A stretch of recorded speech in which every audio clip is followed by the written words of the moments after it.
my dream, it started off with me being in this corner and slowly walking forward along the side of the sanctuary at St. Mary's.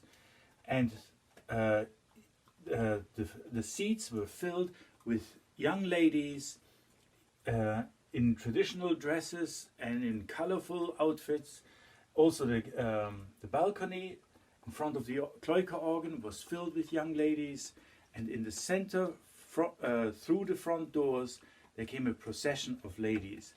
And they were in traditional dresses, they were holding flags, they were holding percussion instruments, and the room was filled with beautiful choral music, at times rhythmic, at times it was varying through various different styles from various different countries and continents throughout the world and throughout the history. It was just amazing, and it was effortless, seamless, flowing from one style to the next.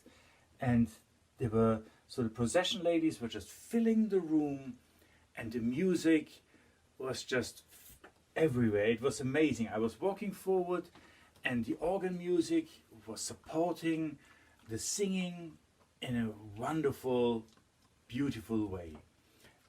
And as I was walking forward, I was looking at the young ladies that were just celebrating music, celebrate life, celebrate the diversity and the different cultures of their backgrounds, all in harmony and beautiful music.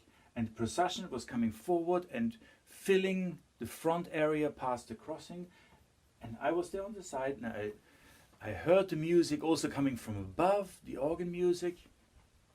And I looked up, looked from the front up and back towards the Kloiker organ, and I saw this beautiful bridge, gently arched bridge with glass organ pipes spanning across the sanctuary of St. Mary's.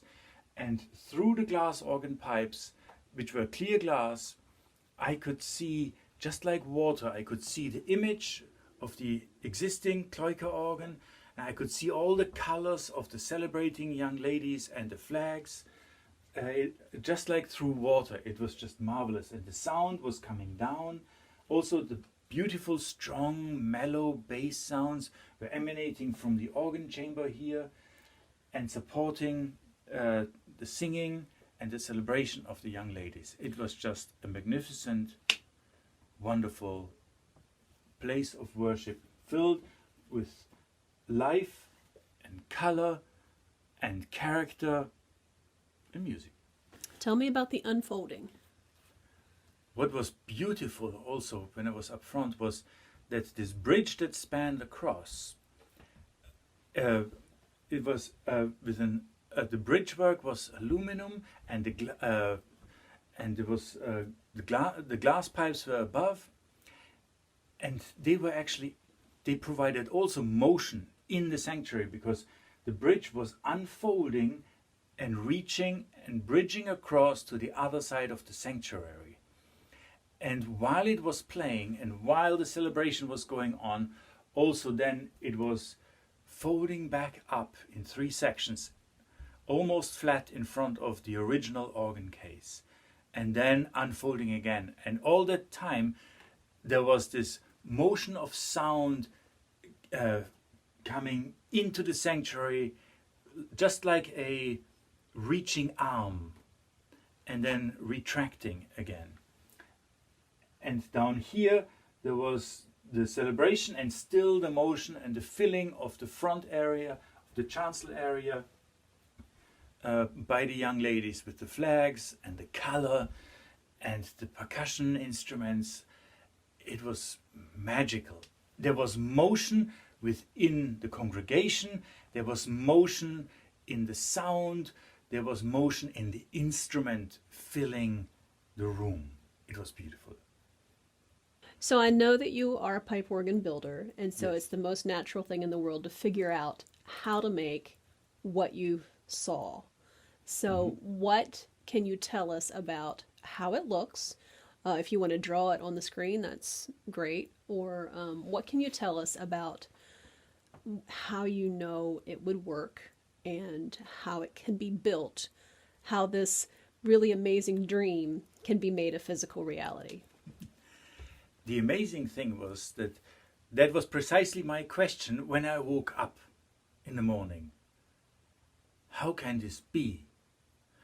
And so I went to bed the following evening and asked the Lord, please show me, I want to revisit St. Mary's and see how it works.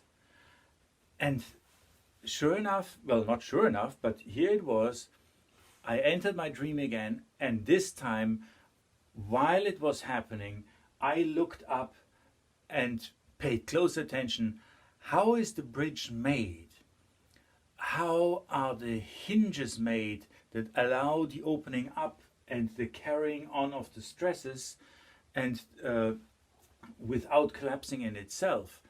And so it was like a and then I could also see how the organ pipes were fitted and held in place. So basically the bridge gently spans across, shall I? Mm-hmm. Okay.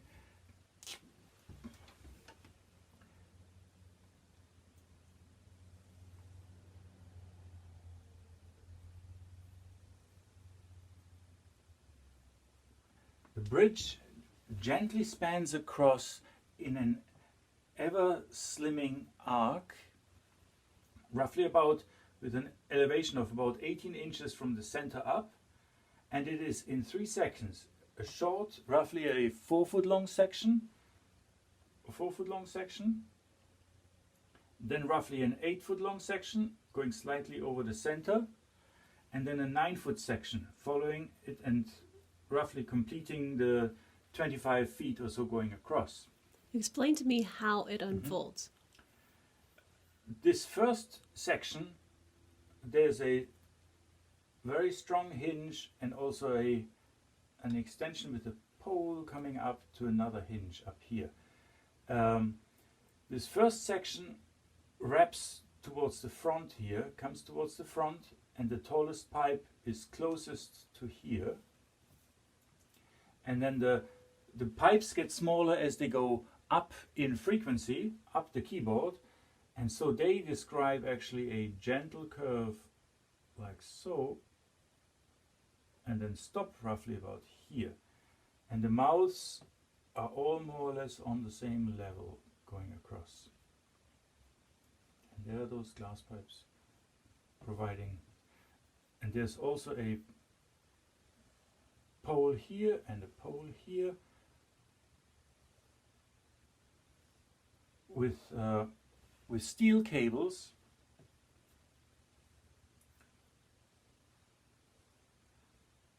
that provide strength to the whole structure as it unfolds.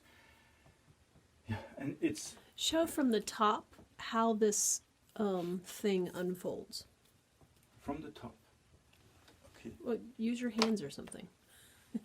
Okay. Yeah. Yes. So it unfolds. It unfolds like the letter Z. It's folded together in 3 sections in front of the organ. Sorry, it's like this, and here's the center. Here's the center of the organ, and it unfolds like this across, and there's a 3rd section, and then it reaches as it unfolds. Only when it's fully extended, it reaches across and connects to the opposite wall near a stained glass window, at the base of another stained glass window. Now, the way you've drawn it, it looks like it's in front of that sounding board. Is it actually in front or behind that thing? I believe it's in the section behind the pulpit. Okay. That's where it reaches across. Okay.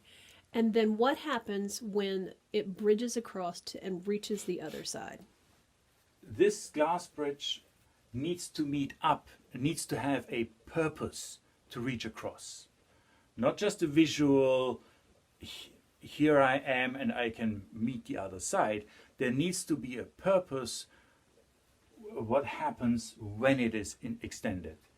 And then I came to the conclusion that what it will do is, on this left-hand side, there will be a small section of celeste pipes. They've got a gentle, slightly a different pitch to the cello pipes reaching across, and those celeste pipes are made out of stone, out of white marble, and they frame the stained glass window which is there where the bridge reaches to.